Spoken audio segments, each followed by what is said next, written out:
Vanilla, a substance from vanilla beans or produced artificially and used to flavor sweet foods or to impart a fragrant scent to cosmetic preparations. Ware, suffix, in computing, used to form mass nouns denoting specific classes of computer software based on use, function, or method of distribution. VanillaWare, sweet, cosmetically pleasing software. This company is one of my favorite video game developers, with titles such as Dragon's Crown, Buramos of the Demon Blade, 13 Sentinels Aegis Rim, Grim Grimoire, and their latest masterpiece Unicorn Overlord, along with today's subject, Odin Sphere, Leifthrasir. All these games share many of the studio's hallmarks: beautiful hand-drawn graphics, tight gameplay, amazing stories, and lots of food. Officially founded on February 8, 2002, VanillaWare is the brainchild of former Capcom and Atlus employee George Kamitani, who wanted to start an independent studio to work on games he was interested in making. It didn't start that way though, as VanillaWare's first project, when it was still known under its first name, Puraguru, was a PC MMO called Fantasy Earth Zero for Enix, back before it merged with Squaresoft. Puraguru would lead the project partway through development though, and would start working on their first true title, Odin Sphere. But before we talk about that, we need to go back a little further to 1997 and the Sega Saturn. Kamitani was leading an unnamed team working on the game Princess Crown, a side-scrolling hack-and-slash game that featured RPG elements and a story featuring 4 playable characters. This team was absorbed by Atlus, the game's publisher. The game would release on the Saturn in December of 1997, and despite reviewing very well, Princess Crown was a commercial and financial failure. Kamitani saw potential in games like Princess Crown and left Atlus to form Puraguru, later to be known as VanillaWare. Development for Odin Sphere began in 2004 and was being designed as a spiritual successor to Princess Crown, lifting many of its gameplay aspects and importing them into Odin Sphere, namely the side-scrolling combat and multi-layered storytelling. But Kamitani had a hard time securing funding for the game, along with a publisher, as the only game he had directed failed to turn a profit. Reputation is everything in Japanese business, and Kamitani didn't have the best of ones seeing how Princess Crown failed to sell, along with him piecing out on Fantasy Earth Zero. After all, this is the same business culture that saw the father of the Game Boy, inventor of the D-pad, and producer of Metroid and Donkey Kong, Gunpei Yokoi, leave Nintendo after the failure of the Virtual Boy. However, Kamitani's former employer, Atlus, would eventually accept his pitch for the game. Kamitani wasn't only directing the game, but also writing its story and was the lead artist. After all, the studio only had 12 employees when development started, and had only expanded to 14 by the time the game had shipped, not including an outside team handling the music. Kamitani had the company Base Escape in mind from the beginning to do the music for the game, as he was friends and drinking buddies with its founder and lead composer Hitoshi Sakamoto. The two had worked together on Fantasy Earth Zero, where they struck up a friendship. Sakamoto was a veteran of the industry, starting his career in 1991 by scoring the title Devilish on Sega Game Gear. Some of his other notable credits up to Odin Sphere included Ogre Battle, The March of the Black Queen, Final Fantasy Tactics, Radiant Silvergun, and Vagrant Story. Quite the resume. Kamitani based the main narrative of the story on the German music drama, and I'm going to try my best here, Der Ring des Nibelungen by Richard Wagner, along with splicing in some elements of William Shakespeare, with one of the characters, Oswald, being heavily influenced by Siegfried, the protagonist of Der Ring. Despite this, the Valkyrie Gwendolyn is undoubtedly the poster character of the game, picking up where Galadriel of Princess Crown left off. In an interview with the website Glixel, Kamitani was asked why he creates games with female characters as the lead, and answered with, "The reason I think I make games with strong female characters is this. If a girl is forced to summon the courage to fight, she should be victorious." In the same interview, he also said, "I'm in a state of arrested development at the age of 14, so it's probably that I enjoy drawing girls more." Dude, I'm right there with you. Alongside him in the director's chair was Kentaro Onishi, a founding member of the studio and lead programmer of the game. Onishi had to shoulder the Herculean task of trying to squeeze Kamitani's highly detailed sprites and backgrounds on a PlayStation 2 disc, and apparently he was doing so up to the 11th hour, having to fix game-breaking bugs very late in development. Kamitani hand-drew every sprite used in the game, and the VanillaWare team used a toolset similar to Adobe Flash to animate the characters in-game, separating each sprite into multiple objects that could be moved independently. Cutscenes use the in-game sprites and backgrounds rather than pre-rendered or animated cutscenes. The game's 2D graphics forced the team to plan out the scenes from a single camera angle, so they decided to have the cutscenes play out like a stage play, which is exactly how it feels when you watch them. I don't know how to explain it, but the game feels like a storybook being adapted into a Shakespearean play. Check it out for yourself, and I think you'll understand exactly what I mean. The game would be finished in 2006, but wouldn't be released until 2007. Atlus's own game, Persona 3, was selling like gangbusters in 2006, and Atlus didn't want Odin Sphere to cut into those sales, so they simply delayed it despite it being finished. In the meantime, VanillaWare took on a job handed to them by Nippon Ichi Software's president Sohei Nikawa, who was a fan of Princess Crown and wanted to work with George Kamitani. Nikawa gave VanillaWare complete creative freedom to do whatever they wanted, but VanillaWare themselves would have to foot the entire development bill. The team, most of which were fans of the PC real-time strategy game StarCraft, wanted to make something akin to it and decided to make a side-scrolling RTS game, resulting in Grimoire, which was developed in a single year. Nippon Ichi would publish the game in April 2007, a full month before Atlus would release Odin Sphere, meaning VanillaWare's first game was actually their second if you go by release date. Grimoire's development completely drained VanillaWare's coffers though, resulting in Kamitani taking out a personal loan of 20 million yen to keep VanillaWare afloat.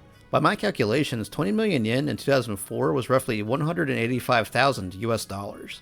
I couldn't even imagine taking out a loan that big. And this wasn't for a car or a house or anything, this was to try and keep his dead broke company afloat. With both Grimoire and Odin Sphere dropping in the spring of 2007, it was finally time for VanillaWare to start making some money, but the competition during this time was fierce. 2007 saw the release of God of War 2, Halo 3, and Guitar Hero 3. Also by this time, all three next-generation consoles, the Xbox 360, PlayStation 3, and Nintendo Wii, were all on store shelves. This ushered in even more landmark titles such as Super Mario Galaxy, The Orange Box, Metroid Prime 3, Assassin's Creed, Mass Effect, Rock Band, Bioshock, Call of Duty 4, and Uncharted. That is a murderer's row of games if I've ever seen one. Odin Sphere had the unenviable task of trying to muscle its way into this stacked lineup.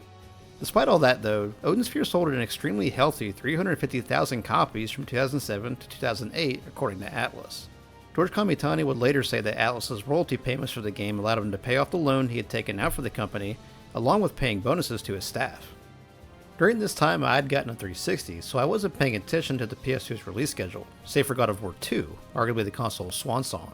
But on one fateful night, I'd come crawling back to my PS2, hat in hand. Late that night, I was playing Call of Duty 4 with randos online. During a game of Team Deathmatch on the Chinatown map, the picture on my TV was suddenly fuzzy with a lot of static noise. After the match, I went back to the 360 dashboard and everything seemed okay. I fired up COD 4 again, and more static. I turned the console off and back on, and that's when it happened. The red ring of death. Son of a bitch. Luckily, Microsoft had set aside a cool $1 billion to extend the Xbox 360's factory warranty, and as I waited on the white coffin to come for my console, it was back to the old PS double. If I was going to go back to an old console though, I was at least going to get a new game for it. I went to GameStop the same day I had to take the Xbox to a UPS store to have it shipped out. I walked by the PS2 section, saw this box art, and I was immediately intrigued. The artwork itself doesn't necessarily pop off the shelf with its use of deep purples and splashes of green and blue, but it commands your attention once you lay eyes on it. A girl and a black cat looking up at the One Ring, a warrior woman wearing feathery earmuffs, a moody dude in black armor, a Robin Hood looking rabbit with a sword, a fairy, and this baddie right here. Also some people behind the logo. Taking a look at the Japanese box, we can see more characters. I think both versions of the box art are good, but both could use some better logo placement. Guess it depends on what you want to see more of, characters or a cat. I will give the edge to the Japanese version though, as we can see the girl on the cover, whose name is Alice by the way, is holding a storybook, so it's like we're seeing her imagine the characters coming to life. Video game box art was in a weird place during this time. We hadn't entered the digital age of today where you can buy literally any game released within the past decade plus with only a couple of button presses, except when they get delisted. Today we're used to a game's key art and its dashboard icon being the box art, so to say. At the same time, this wasn't, as the angry video game nerd once put it, before internet, the BI era. Today you can get review scores and opinions on a game in seconds either on your computer or on your phone, but I was kind of in between these two eras as I didn't have a smartphone at the time. I couldn't just hop on Discord and ask the boys what they think of a game or something. Whenever a game caught my attention, I had two options. Option A. Drive back home, get on the internet, look at reviews for the game, decide if I wanted to buy it, drive back to the store, make the transaction, drive back home again, and play the game. Or option B, impulse buy the game immediately and just hope for the best. It was almost always option B, such as the case with Odin Sphere. Upon booting up the game, we're greeted by a gorgeous title screen featuring a wintry background and the game's hard as granite logo. We then take control of Alice from the cover of the game, who's about to read a book in her attic. You can also pick up and pet her cat, Socrates. The game features multiple playable characters, each one being unlocked after finishing another story. Each character is represented by a book in the attic, and reading that book with Alice selects that character and their story. Petting Socrates allows you to look at the game's extensive chapter tree. In the opening cutscene of the game, Gwendolyn comes across her sister Griselda, who suffered a fatal blow and is dying on the battlefield, which instantly gives you a feel of the game's stage play style cutscenes. Despite being 2D sprites, Gwendolyn and Griselda interact beautifully, showing Kamitani's attention to detail and how the team were able to animate his artwork. Afterwards, we see Oswald going totally apeshit on the battlefield before being challenged by Gwendolyn. He easily outmaneuvers her and has her pinned to the ground for a killing strike, but spares her life. This is when the tutorial starts and we learn about the game's controls, and where my first problems with the game show up. Gwendolyn can perform a 4-hit combo with her spear, but each swing drains your power gauge, meaning you can only attack so many times before the gauge is empty. When that happens, you go into a dizzy state, leaving you completely defenseless. This isn't too dissimilar to the Souls-like genre of games that come years later, but I had the same problem here as I do with those games. I just want to swing my weapon around and kill stuff without managing a meter to do so. Upon defeating an enemy, their corpse releases a ball of light called phosons. Holding R1 allows you to absorb the phosons into your weapon, increasing your weapon experience, which allows you to do more damage. This is a really cool idea. The more people a weapon kills, the more powerful it becomes. Absorbing phosons also fills up the Cypher skill gauge. Each level the gauge is raised lets you unleash powerful magic attacks, such as the Cyclone here. Stage traversal is done by walking left or right, with each stage map being represented by a circle, as it will repeat at a certain point. The map shows you exit points to other stages after defeating all the enemies within it. You can't see what lies in the next stage though, whether it be just a bunch of grunts or a boss. This kinda makes Odin Sphere a Metroidvania game, where you have to reveal more of the map by going through each stage. That's pretty much it as far as gameplay goes. At its core, Odin Sphere is a pretty simple game. Enemies can also drop items after being defeated, which goes into your bag, and holy crap, this inventory system is awful. Basically, you have a bag and you put stuff in it. Simple enough, right? To expand your inventory, you need to buy more bags, but these can range from the small pouch to the large bag. Whenever you buy a new bag, you have to open it out of the bag that you had to place it in when you bought it, and I swear I've gotten locked into a bag opening bonanza before, and was unable to find my inventory because I had things in bags inside other bags. There's also 2 different inventory screens, one for sorting your inventory and one for using items. Managing the inventory system so that you can access items more quickly during the heat of battle is a cumbersome task, and is easily one of the game's most fatal flaws. Remembering this gives me anxiety all over again. Tying into the inventory system is the Alchemy system. Combining material with Mandragora you find in the field allows you to make potions. These have varying effects, from restoring your health to lighting enemies on fire, but it's really cumbersome. Basically, material comes in levels, starting at 0. The level of the material changes the spell you create. For example, a level 0 material and an Onion makes a poison antidote. A level 2 with Onion makes something else, and level 3 makes something else. It doesn't sound that bad, but when trying to create materials of a higher level, it can get pretty confusing, while you're trying to remember what level you need to make the specific potion you want in that moment. Before long we get to the first boss of the game, the dragon Belial, and man is he hard.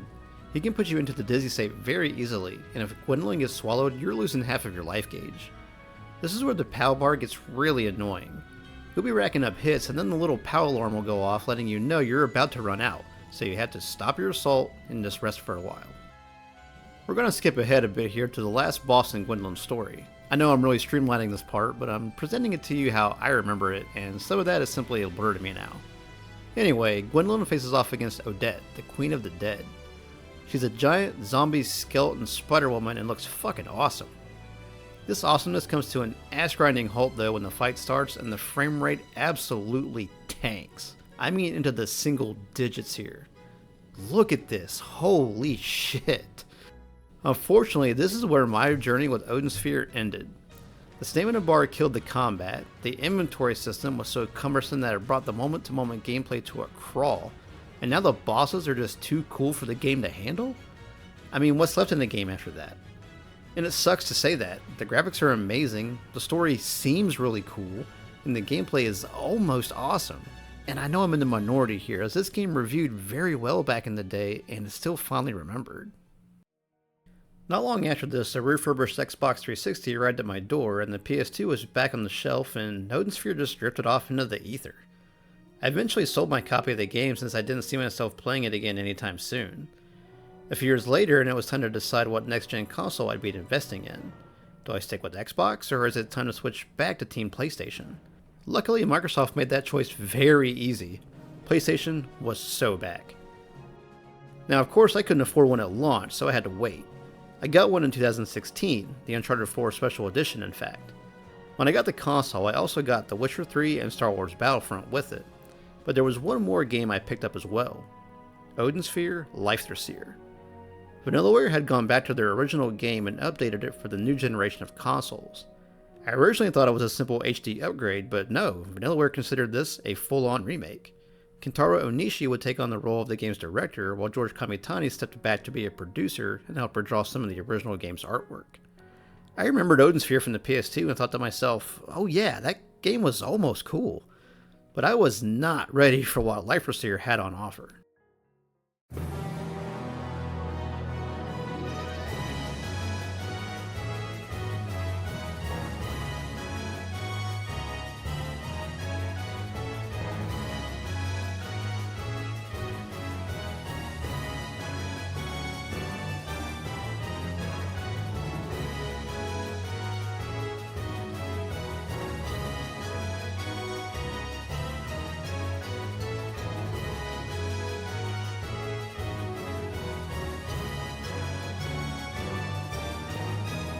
This game is awesome. VanillaWare took the original game's formula and cranked it up to 11, improving everything across the board. Completely reworked the combat system, unique skill trees for each character with all new moves, new abilities to unlock, quick commands to unleash our favorite skills at a moment's notice, and thank the fucking goddess, a vastly improved inventory system. Let's start with combat. First things first, the POW gauge now serves a completely different function, meaning there's no limit to your attack chain. You can swing and swing and swing until the cows come home because you will not get tired. The Cypher skill gauge has now been replaced with the PP gauge, which I guess stands for Cypher Power.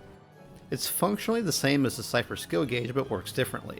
Absorbing phosons charges the gauge, representing how the player character is storing them inside the weapon. Magic skills require X amount of phosons to execute, so as long as your PP is big enough you can blast away. This is also where the POW gauge comes back into play. Skills are divided into two categories, magical or physical. As I said before, magic skills use the PP gauge, but physical ones use the POW gauge. Each physical skill uses up a set percentage of the POW gauge, but it recharges on its own if you're not using physical skills, meaning you can still use magic or your regular attacks while it charges. Any skill can also be mapped with a circle button and a directional input, up to 4 in total, allowing you to fire them off instantly rather than bring up the skill menu. Pressing up an attack now sends your character into the air, allowing you to engage enemies in aerial combat. You could attack in the air in the original, but pressing up an attack was a simple overhead attack. Way better here. All these improvements coalesce to make the game feel completely new and really amps up the speed of the action. Combat is now fast-paced and combo-heavy, unlike the original, which was slow and plodding. I can see how someone can like the original system more. You could say it requires more tactics and thinking rather than trying to build up a huge combo. But I'll take the latter any day of the week and twice on Sundays. Look at the first boss battle between both versions of the game and tell me which looks more fun.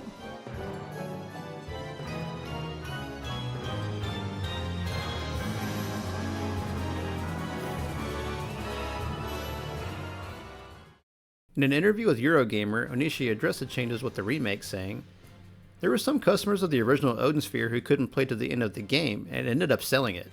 We felt very badly about that. There were many people who just made it to the end of Gwendolyn's chapter and then quit. This was because they got sick of the unreasonable difficulty. I have been personally attacked." In the PS2 version, increasing the attack power level and the HP level were different. And even though there are important HP raising elements like cooking and seed planting, those players who were most interested in the combat found these systems tiresome. Because of that, as they got closer and closer to the end, their max HP ended up being much less than what we expected them to have, and the game ended up poorly balanced so that players could be killed in one hit. Each character has 20 skills they can learn by finding Photon prisms in each stage. As mentioned before, these are broken down between magical and physical skills, but some are passive, such as Assault High, which increases your damage output the longer your attack chain gets. Most are acquired by defeating bosses, but some are located in hidden rooms within certain stages, further giving the game that Metroidvania or search action feel. What's great about this new skill system is that it makes each character feel more unique. Gwendolyn's ice-based skills can freeze enemies in place, letting you rack up damage for free, while her aerial skills allow her to go absolutely nuts in the air. Cornelius' lightning-based abilities stun enemies, and his ground and air-based sword techniques let him zoom all over the battlefield. Oswald has the ability to go into a berserker mode, increasing his speed and damage. Mercedes' bow is a straight-up gun that she can fire on the ground or while she flies, and Velvet's fire-based skills inflict the burning status effect on enemies, while her physical skills can engage enemies from a long range, and even bind them with her chain. Each character also has a 21st skill they can learn near the end of their story, an ultimate attack that usually finishes off most enemies on the screen and looks awesome.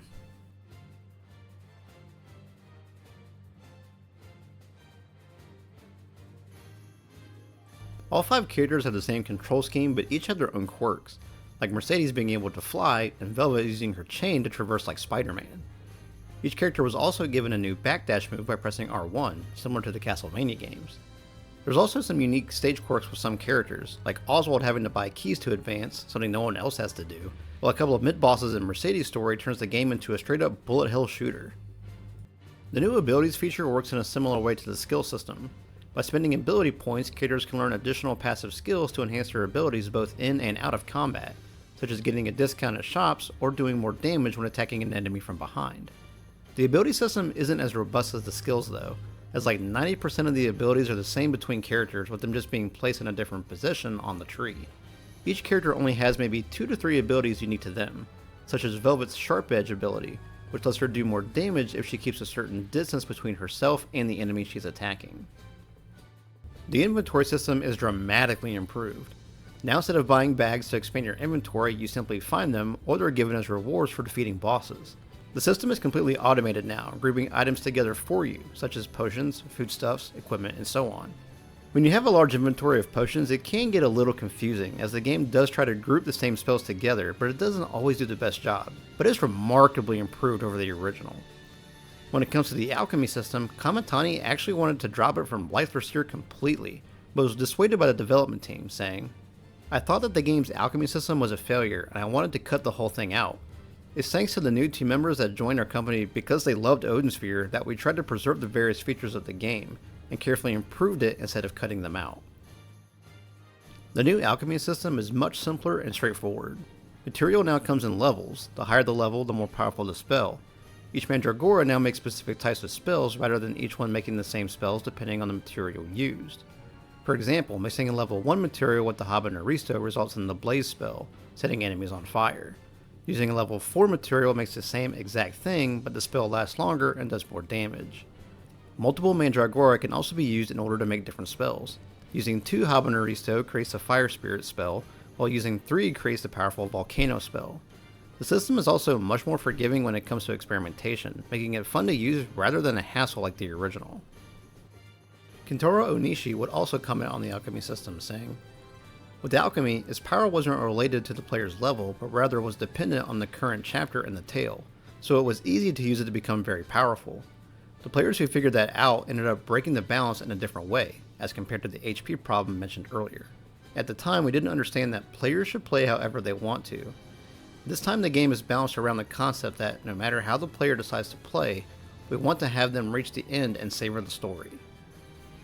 In a separate interview, Kamitani also explained why the team changed what they changed with Leifthrasir, saying, "All the games I made are precious to me. They're like my daughters. But they each have their shortcomings that have been pointed out by consumers. I made Odin Sphere based on criticisms of Princess Crown. Odin Sphere also had a lot of problems, so I made Muramasa the Demon Blade with those criticisms in mind. And then Dragon's Crown was based off Muramasa, and so on. Each title was built from scratch without repurposing or remaking an older game." Isn't that fucking refreshing? In an era where publishers only care about how much money its consumers are willing to spend on DLC, battle passes, and cosmetics, VanillaWare is out here fighting the good fight, putting all they have into each game to try and make it better than the one that came before. Defeating enemies grants experience points just like any other game with RPG elements, but the absolute best way to level up is to stuff your face with delicious food. Every piece of food in the game restores health, but also gives you experience points and increases your maximum hit points. Eating your fruits and veggies is fine and all, but the real way to do it is to eat full meals. Visiting either the Puka Kitchen or Rabbit Cafe between chapters lets you buy meals using special currency found throughout the game. You can even order takeout meals to use in the field. The best way to utilize this feature is to visit Mori's touring restaurant in designated areas of each level. Mori is a traveling chef who will cook meals for you if you can provide him with a recipe and the necessary ingredients to make it. He doesn't even charge you for his services. He does it for the simple joy of cooking. Food is a major part of every VanillaWare game, up to their latest creation, Unicorn Overlord, which has some of the best drawn food I've ever seen. I want to reach to the TV screen and try some myself. In an interview with Famitsu in 2019, Kamitani commented on why food plays such a big role in VanillaWare's games, saying, "I like eating and I like perverted stuff. Ecchi is difficult to sell on consoles, so you could say that's how the delicious looking food started." An absolute man of culture. With all these changes, one could argue that Leifthrasir is a different game from the original, save for the story. Like I was saying earlier, a lot of people do like the original's gameplay. The cool thing about Leifthrasir is that if you just want to replay the game the way it was originally made, you absolutely can. Switching the game over to original mode lets you play the original PlayStation 2 version of the game, just with slightly better looking graphics. And when I say it's the PS2 version, I mean it's that game just being played on your current hardware of choice. One of the funny things about this feature is that if you switch to original mode, the next time you boot up the game, it automatically loads into original mode. Now that I slightly mentioned the graphics, let's go full force. This is simply one of the most beautiful games I've ever played. Knowing that every sprite and background was hand-drawn by basically one guy is just mind-blowing. I can't imagine how much work Kamitani put into the graphics of this game. I love all the little details you see throughout, like how Gwendolyn's clothing flutters while she's flying, how the milk moves inside the bottle when you open your inventory, how Mori's bell is hanging off of a withered and charred stick in the volcano stage, while it's covered in icicles on Horn Mountain. How you can see the cold air around enemies as they're inflicted with the freeze status. Another example is Gwendolyn and Griselda. Kamitani could have easily just recolored the same sprite for both characters, but instead they have different clothing from each other, albeit they do share a few traits. Way to go above and beyond. But probably the best example of the attention to detail is one of the first things you see, the attic that Alice and Socrates hang out in, which essentially serves as the main menu. As stated before, controlling Alice and having her read books is how you choose which character story you play through, and as you get further into the game, more books will be unlocked. When controlling Alice, you can go all the way to the right and just hang out behind the record player if you want. If you don't feel like reading, you can pick up Socrates and pet him in the chair, which lets you review the events of the game and see where they happen in correlation with each other over a massive timeline.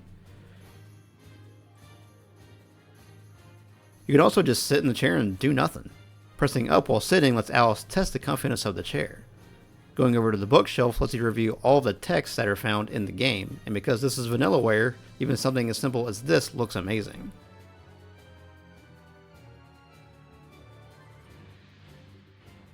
Also, once you beat the game, you unlock a digital version of the Japanese exclusive Artworks book released with the original PS2 game. It's not translated, which is unfortunate, but it's a treat nonetheless. Lastly, and probably the funniest thing about the game, is by walking back to the left, you can just leave and go back to the main menu. What a funny thing to include. As amazing as the backgrounds look, they do get a bit repetitive. The game features 7 stages, and all 5 characters traverse through 6 of them in their stories, so you see each one several times through a full playthrough. It doesn't help that 2 of these stages are forests. Thankfully, each character's map in each stage is totally different. Also, many of the same bosses are fought across multiple characters' stories. I played through a fresh save to record footage for this video and to refresh myself with the game, and I really started to get tired of fighting Belial over and over again. It didn't help that I put 30 some hours into the game in just under 2 weeks, so that's definitely part of the problem in this situation. It's really the only flaw I can think of with this game. Amazing graphics, fun gameplay, and an intricate story makes Leifthrasir the total package. Now, I haven't talked about the story too much, but that's because I really don't want to spoil any of it if anyone watching is at all interested in playing this game for the first time. Almost every character crosses paths with the others, with some even serving as boss battles, such as Gwendolyn having to fight Velvet. This is definitely something that makes you want to keep playing, because you're like, whoa, I can play as that character later? But I will provide a quick, spoiler-free, high-level synopsis here so you can get an idea of what the story entails. Taking place on the continent of Arion, Demon Lord Odin is at war with Fairy Queen Alfaria over a device called the Crystallization Cauldron. This massive machine can make crystals known as ciphers, which are used to craft powerful weapons. Each of the playable characters wields one of these cipher weapons. The cauldron is responsible for creating a massive wasteland when the ruler of the kingdom of Valentine went mad, destroying the entire kingdom with its power. This conflict sets the Armageddon of Arion in motion, being foretold in an epic poem, with shady characters in the background helping to facilitate the end of the continent along, thinking they will find some kind of benefit in Arion's destruction. Along with the cauldron, both factions and the playable characters are scrambling for the Ring of Tetrel, the key to controlling the cauldron itself. As the story continues to unfold and you start playing as different characters, the gaps in the story start to fill in. There's times where you'll be watching the cutscene and be like, what the fuck, how did that happen? A few hours later, you get to see how that happened when you're playing as another character. This is where the timeline you can view in the attic helps you parse things out, and you realize that some events you saw earlier on actually take place near the end of the overall story. Just like how the game has multiple protagonists, it also has multiple antagonists for each to fight and to drive the story along. But there's one I want to focus on specifically, and that's the man himself, Odin. This guy is an A+ asshole. He's a shit tier father, which comes to light multiple times through the story, and puts himself and his throne before anyone and everything else. He backstabs everyone, and even though he knows that his machinations are part of the Armageddon prophecy, he still goes on with it. This is such a juxtaposition to Gwendolyn, who of course is the poster child of the game and is also Odin's daughter. She's a ruthless warrior, much like Odin, but has a kind heart away from the battlefield, the complete opposite of her father, who she desperately wants to win the approval of, willing to die on the battlefield for him just to earn his love. And he doesn't care. He just doesn't care. He also uses her as a bargaining chip multiple times. He originally offered her hand in marriage to King Onyx in order to keep the Fire Kingdom from entering the fray between Odin and Leifthrasir. But the second he needs some dirty work done by Oswald, he backs out of the deal and offers her to him instead, doing all of this without her knowledge. She's just a tool to him. What a shithead. There is so much more to the story, but I'll end it right there. You really should experience this game for yourself. Odin's Sphere Leifthrasir released to very good reviews. I think these scores are a bit low myself, but that's just me. Leifthrasir came out not just on the PS4, but also on the PlayStation 3 and PS Vita. The game sold very well in its first week in Japan, moving over 80,000 units between the PS Vita and PS4 versions, while the PS3 version would move less than 10,000 units according to Silicon Era. GamesIndustry.biz reported in 2024 that the game had sold a total of over 2 million copies worldwide. I was lucky enough to pick up the storybook edition of the game, which included a ton of cool stuff. The outer box is fantastic, although my slipcover is a little worse for wear thanks to a particular kitty. Inside the box was the game, of course, with an awesome steel slipcase with Gwendolyn damn near spilling out of her top. We also get a beautiful art print of Alice and Socrates, a t-shirt depicting the alchemy formula for the Blaze spell, and the best part, an updated hardcover artworks book featuring some never before seen pieces. I do wish I had the original artworks content as well, but in this package you get both, just one on the game disc and one physically. If you want to own the game physically, you might be paying a little more than you'd expect. The PS4 version is the easiest to find and obtain, running you about $30 used. The Storybook Edition isn't that bad either, running you about $70. If you want the game on the go though, be prepared to shell out some coins as it can go for as high as $100 for the Vita version. Digitally, the game is still priced at $60 for the PS4 version, so hunting down a physical copy might be worth it to you. I think you can tell if you've gotten this far into the video, but I absolutely love this game.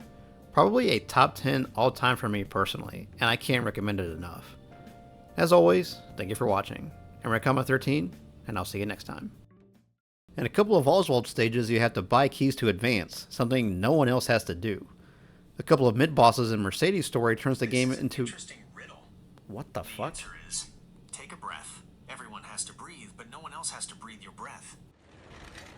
The fans really seem to enjoy that. You made it look easy.